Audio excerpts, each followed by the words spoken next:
Cúrate a ti mismo, capítulo 5.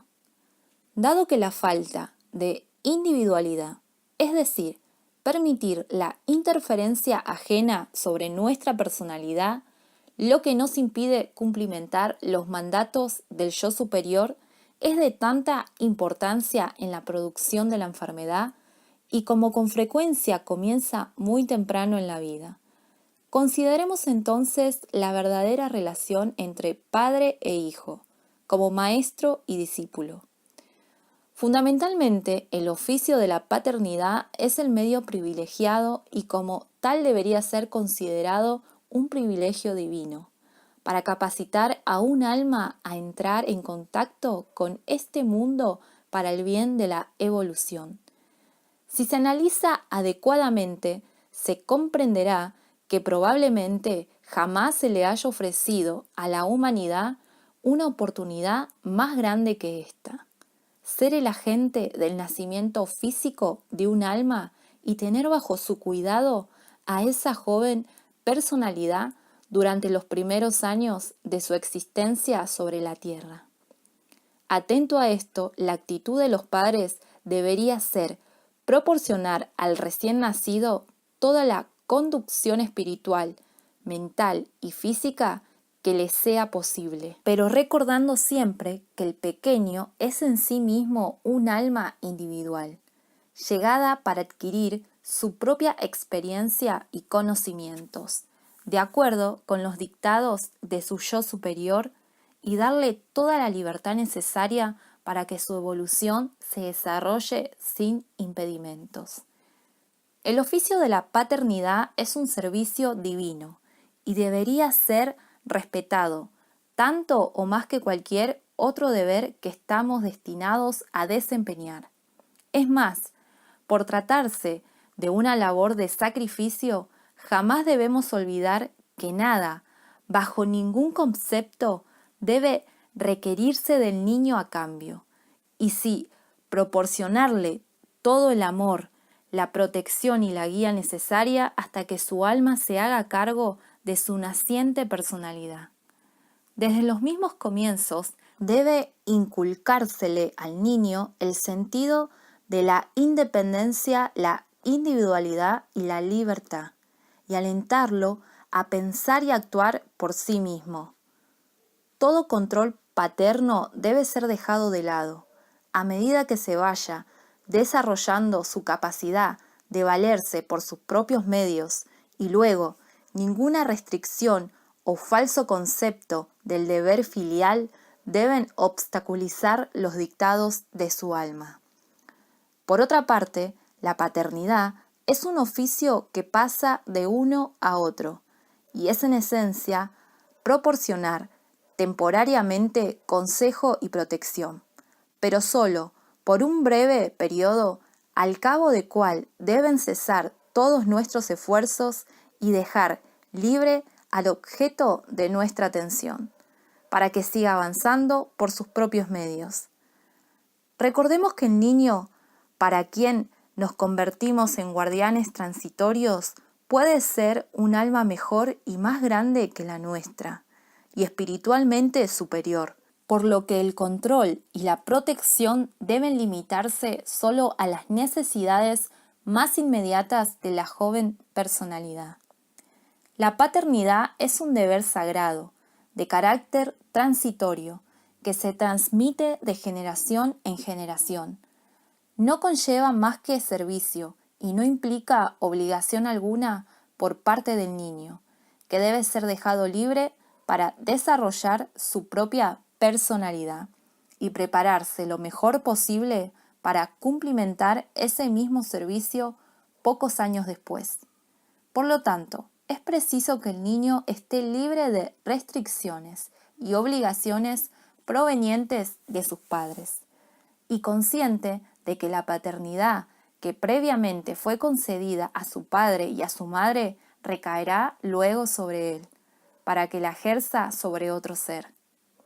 Los padres deberán mantenerse particularmente en guardia contra el deseo de moldear la joven personalidad de acuerdo con sus propias aspiraciones e ideas, así como contra cualquier control indebido o solicitud de favores a cambio de su deber natural, y el divino privilegio de ayudar al alma de su hijo a relacionarse con el mundo.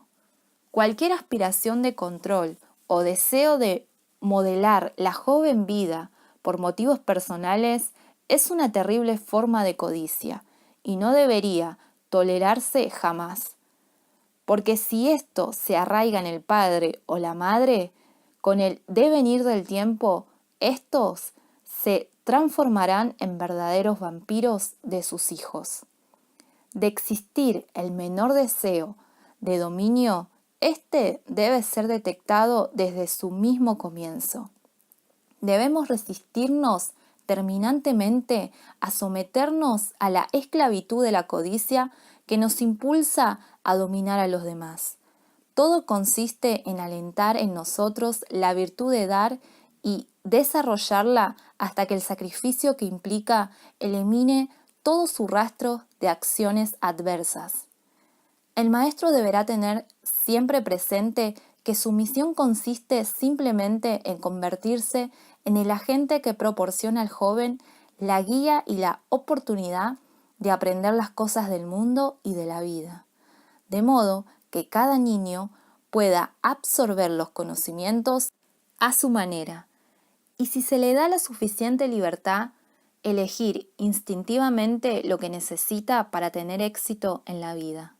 Una vez más, entonces, reiteramos que al alumno se le deben dar tan solo los cuidados y guías indispensables para permitirle obtener el conocimiento y la experiencia que necesita. Los niños, por su parte, deberían recordar que el oficio de los padres, como emblema de poder creativo, constituye una misión divina y que, por serlo, no implica restricciones en su desarrollo, ni obligaciones que puedan obstruir su evolución y las metas dictadas por su propia alma. En la actual civilización es imposible evaluar el sufrimiento silencioso, las restricciones a las personalidades y el desarrollo de caracteres dominantes que genera el desconocimiento de este hecho. En casi todos los hogares, los padres y los niños construyen ellos mismos prisiones por motivos completamente falsos y por una equivocada concepción de su relación recíproca. Estas prisiones anulan la libertad, obstaculizan la vida, interrumpen el desarrollo y acarrean la insatisfacción de los involucrados. Los desórdenes mentales, nerviosos e incluso físicos que los aquejan constituyen la mejor parte de las enfermedades de nuestros días.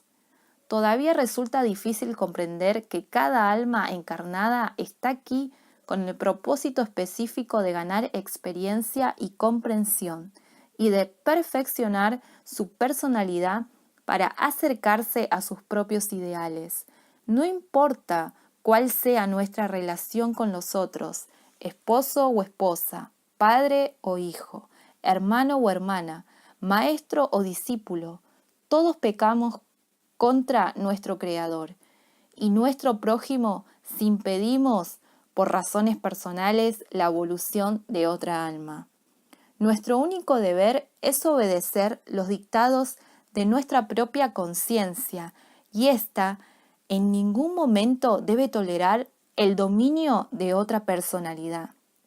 Es preciso recordar siempre que el alma ha establecido para cada uno un trabajo determinado y que a menos que lo realice, aunque no sea en forma consciente, dará lugar a un conflicto entre el alma y la personalidad y provocará inevitables desórdenes físicos.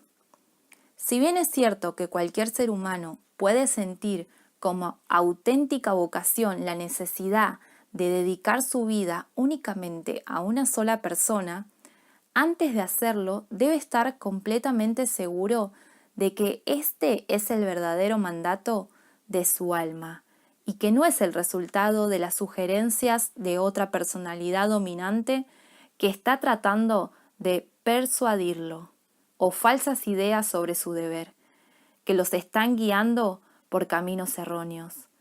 Recordemos también que hemos descendido a este mundo a ganar batallas, a adquirir fuerzas para usarlas contra aquellos que quieren controlarnos y así poder acceder a ese estado que nos permite pasar por la vida cumpliendo con nuestro deber silenciosa y serenamente, sin ser disuadidos ni influenciados por nadie, y guiados apaciblemente por la voz de nuestro ser superior. Para muchos hombres, las batallas más duras deberán librarlas en sus propios hogares, ya que antes de lograr la libertad suficiente para obtener victorias en el mundo, deben liberarse a sí mismos de la dominación y control adversos de algunos familiares cercanos. Cualquier individuo, sea adulto o joven, cuyo trabajo reside en parte de liberarse del control dominante de otro, debe recordar lo siguiente. Primero, que su aparente opresor debe considerarse como se considera en el deporte a un competidor, como a una personalidad con la cual estamos jugando en el juego de la vida sin la mínima señal de amargura, y que si no fuera por esos competidores no tendríamos oportunidad alguna de desarrollar nuestras potencialidades y nuestra individualidad.